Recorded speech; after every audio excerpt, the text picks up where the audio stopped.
Hello friends, cricket में आप सभी का स्वागत है। आज हम बाल विकास से संबंधित क्वेश्चन डिस्कस करने वाले हैं, तो वीडियो को स्किप मत कीजिए और कुछ 10 क्वेश्चन हैं तो उनको पूरे देखिए। बाल विकास से संबंधित है, जो आपको रीट सीटेट वगैरह जो भी टीचर भर्ती के एग्ज़ाम हैं उनको करेक्ट करने में आपकी हेल्प करने वाले हैं। तो चलिए शुरू करते हैं। जैसे अपनी टैगलाइन है, प्रैक्टिस मेक एग्ज़ाम परफेक्ट। तो प्रैक्टिस मत छोड़िए फ्रेंड्स और प्रैक्टिस करते रहिए, तो एग्ज़ाम परफेक्ट अपने आप हो जाएंगे। बस स्टूडेंट लाइफ में यही होता है कि अपन प्रैक्टिस करना छोड़ देते हैं और फिर जो अपने सक्सेस प्राप्त नहीं हो पाती। तो आप ऐसा मत कीजिए और अपनी सक्सेस पे फोकस कीजिए, बाकी सारी चीज़ों को अवॉइड करते हुए। तो चलते हैं, जो आज का पहला क्वेश्चन रहने वाला है वो है फ्रेंड्स भ्रूण कितनी परतों से बनी आकृति है।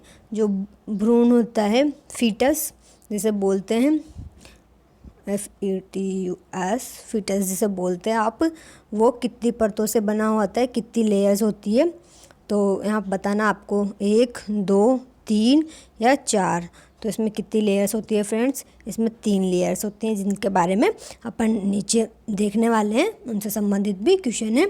3 लेयर्स होती है, कौन कौन सी होती है? जो सबसे पहली होती है वो होती है एक्टोडर्म। एक्टोडर्म जैसा कि यहाँ पर क्वेश्चन भी दे रखा है एक्टोडर्म से संबंधित। तो एक्टोडर्म क्या है? एक्टोडर्म में कौन सी परत का निर्माण होता है? तो आपको बताना है कि एक्टोडर्म कौन सी लेयर है और इसमें कौन सी परत का निर्माण होता है। तो फर्स्टली तो ये होती है आपकी सबसे पहली परत होती है, और इसमें आपके ऊपरी परत का निर्माण होता है, मध्य परत का, या सबसे अंदर की परत का, या कोई नहीं। तो इसमें होता है फ्रेंड्स आपका ऑप्शन नंबर ए, सबसे ऊपरी परत का निर्माण होता है, जिसमें आपकी क्या क्या चीज़ें बनती है। इसमें बनती है आपके स्किन और हेयर्स, जो बाल होते हैं आपके शरीर पर, माथे पे जो सारे बाल, और आपकी त्वचा फ्रेंड्स इसी से बनती है, ऊपरी परत से, एक्टोडर्म से। नेक्स्ट चलते, तीसरा जो क्वेश्चन रहने वाला है आपका, वो तीसरा क्वेश्चन है हृदय और मस्तिष्क का निर्माण कौन सी परत है। यहाँ पर नोट पक्षी परत कौन सी परत से होता है। तो जैसे कि मैंने बताया कि फीटस के निर्माण में, भ्रूण के निर्माण में 3 परतों का योगदान होता है। उसमें पहली होती है आपके जो एक्टोडर्म, मेसोडर्म, एंडोडर्म, ये तीनों परतें होती है। तो हृदय मस्तिष्क का निर्माण किससे होता है? इनमें से वो होता है एंडोडर्म से। एंडोडर्म सबसे आंतरिक परत होती है। इससे हृदय मस्तिष्क जो आपके सबसे इम्पोर्टेंट और सॉफ्ट पार्ट होते हैं बॉडी के, और सबसे ज़्यादा महत्वपूर्ण भी होते हैं, तो एंडोडर्म से इसका निर्माण होता है। फ्रेंड्स, जो मेसोडर्म रहने वाली है आपकी, उससे मध्य परत का, मध्य की जो मांसपेशियां वगैरह है, ये मध्य की होती है, मध्य की परत, और इससे मांसपेशियों का निर्माण होता है। और एक्टोडर्म से, जैसे कि बताया कि इससे बाल और स्किन का निर्माण होता है। तो इसका ऑप्शन नंबर सी सही रहेगा आपका। हृदय और मस्तिष्क का निर्माण एक्टोडर्म से होता है। नेक्स्ट जो आपका क्वेश्चन आ जाता है वो है पूर्ण शिशु कब बनता है। जो बालक है वो पूर्ण शिशु कब बनता है। तो फ्रेंड्स बताना आपको कि बालक पूर्ण शिशु कब बनता है। 6 माह में, 8 माह में, 9 माह में, या 7 माह में। यहाँ पर ध्यान रखिए फ्रेंड्स कि आपसे पूछा जा रहा है कि पूर्ण शिशु का आकार, उसे हाथ, पैर, उंगलियां, आँख, कान, नाक, ये सारे कब बन के उसके तैयार हो जाती है। तो फ्रेंड्स ये जो तैयार होती है वो आपके 6 माह में जो पीरियड रहता है गर्भकाल का, उस टाइम 6 माह का जब गर्भकाल होता है, या भ्रूण 6 माह का हो जाता है, तो उसकी जो सारी मांसपेशियां विकसित हो जाती है, सारा संपूर्ण वो बालक बनकर तैयार हो जाता है। और जो लास्ट के 3 माह होते हैं आपके, 6 से 9 माह तक, तो 3 महीने होते हैं, उनमें उसका शारीरिक विकास परिपूर्ण होता है। उसके अंग डेवलप करते हैं, तो वो चलना, किक मारना वगैरह आदि क्रियाएं करता है, तो उसका विकास होता है। जबकि बन के तो वो 6 महीने में तैयार हो जाता है, उसके सारी कुछ। नेक्स्ट आता है फ्रेंड्स, नेक्स्ट जो है आपका 5वां क्वेश्चन है। 5वां क्वेश्चन क्या है? गर्भधारण के लिए कौन सा हार्मोन जिम्मेदार होता है। तो आपको बताना है कि गर्भधारण के लिए कौन सा हार्मोन जिम्मेदार होता है। इसके लिए ऑप्शन ए है एस्ट्रोजन, बी है प्रोजेस्टेरोन, सी टेस्टोस्टेरोन, या ए व बी दोनों, मतलब ए और 2 दोनों हैं।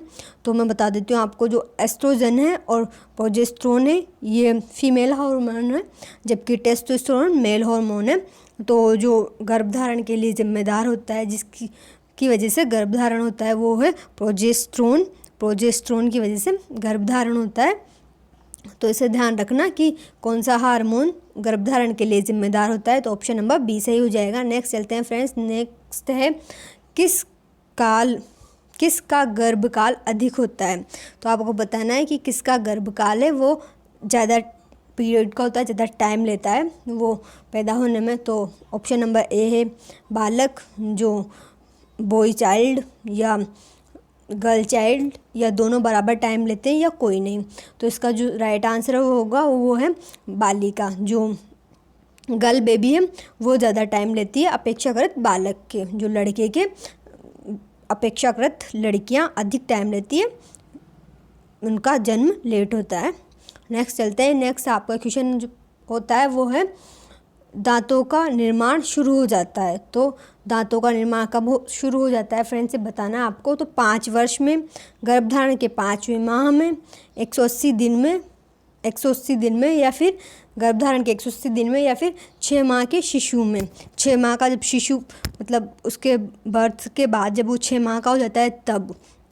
तो जो इसका राइट आंसर रहने वाला है वो ऑप्शन नंबर बी सही रहेगा। गर्भधारण से 5वें माह में, जब गर्भधारण होता है उसके जस्ट 5वें माह में उसके दांत जो टीथ हैं वो दिखने लग जाते हैं, और मतलब दिखते नहीं हैं, वो उनके बनना तैयार हो जाते हैं, उनके निर्माण हो जाता है, और जब बाहर आता है तब उसके दांत दिखते हैं। और 5 वर्ष का होता है, 5-6 वर्ष का, तो उसके दूध के दांत टूट जाते हैं और स्थायी रूप से नए दांत आने लग जाते हैं। तो नेक्स्ट क्वेश्चन रहेगा इसी के साथ आपका क्वेश्चन नंबर 8। 8वें क्वेश्चन पे पहुंच गए हैं फ्रेंड्स। क्वेश्चन को ध्यान से देखिए, बहुत इंपॉर्टेंट क्वेश्चन रहने वाले हैं। जो 8वां क्वेश्चन है वो है अधिकतम गर्भकाल की अवधि हो सकती है। तो आपको बताना है कि जो ज़्यादा से ज़्यादा गर्भकाल की अवधि कितनी हो सकती है। तो ऑप्शन है आपके पास 300 दिन, 180 दिन, 330 दिन या 270 दिन। तो आपको अधिकतम गर्भकाल के लिए पूछ रहा है कि ज़्यादा से ज़्यादा गर्भकाल कितने दिनों का हो सकता है। तो उसके लिए फ्रेंड्स सी ऑप्शन आपका बिल्कुल सही रहेगा। ज़्यादा से ज़्यादा गर्भकाल है जो वो 330 दिन तक हो सकता है। 330 दिन का भी में भी बेबीज़ पैदा हुए हैं, तो 330 दिन इसका ऑप्शन सही रहेगा कि ज़्यादा से ज़्यादा कितने पीरियड में बच्चे जन्म ले सकते हैं। जो और ऑप्शन नंबर बी की बात करें तो 180 जो दिन है वो कम से कम पीरियड है, कि इतने पीरियड से पहले कोई बेबी जन्म नहीं लेता है। स्वस्थ शिशु 180 दिन में पैदा होने वाला भी कभी कभी स्वस्थ शिशु हो जाता है। ये रेयर केसेस की बात है कि 330 भी रेयर केसेस में होता है, और 180 दिन में पैदा होने वाला जो जिंदा हो वो भी रेयर केसेस में होता है। बात करें 270 दिन की, ये नॉर्मल टाइम पीरियड है। इसमें जो ज़्यादातर बच्चे इसी पीरियड में पैदा होते हैं। जो नेक्स्ट क्वेश्चन है वो है क्वेश्चन आपका क्वेश्चन नंबर 9। सीखने का आदर्श काल कहा जाता है। तो कौन सी अवस्था है जिसे सीखने का आदर्श काल कहेंगे फ्रेंड्स, आपको बताना है। बाल्यावस्था, शैशवावस्था, किशोरावस्था या प्रौढ़ावस्था। तो इसका सही आंसर कौन सा रहने वाला है, ध्यान रहे यहाँ पर सीखने का आदर्श काल बोला जा रहा है वो काल जिसमें आप सबसे ज़्यादा सीखते हो और वो ज्ञान आपके लिए स्थायी होता है। यहाँ पर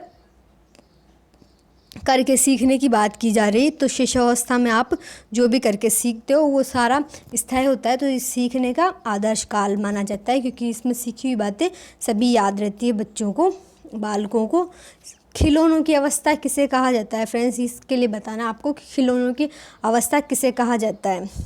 खिलौनों की अवस्था आपको कहा जाता है शैशवावस्था को, और खेलने की अवस्था किसे कहा जाता है, वो कहा जाता है बाल्यावस्था को। इसमें बहुत ही मामूली फ़र्क होता है कि खिलौनों की अवस्था शैशवावस्था और खेलने की अवस्था बाल्यावस्था। बाल्यावस्था में बालक अधिक खेलते हैं, और जो खिलौनों की अवस्था है मतलब खिलौनों से जो खेलते हैं बालक, उससे झूले के आगे पीछे खिलौने लटका दिए जाते हैं और वो खेलता रहता है।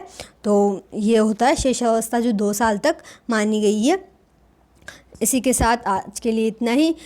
फ्रेंड्स सेशन पसंद आया हो तो लाइक कमेंट शेयर सब्सक्राइब कीजिए। इससे मुझे भी मोटिवेशन मिल जाता है और आपको भी पता रहता है कि हाँ हमने कितना पढ़ा है। तो मिलते हैं नेक्स्ट वीडियो में। बाय।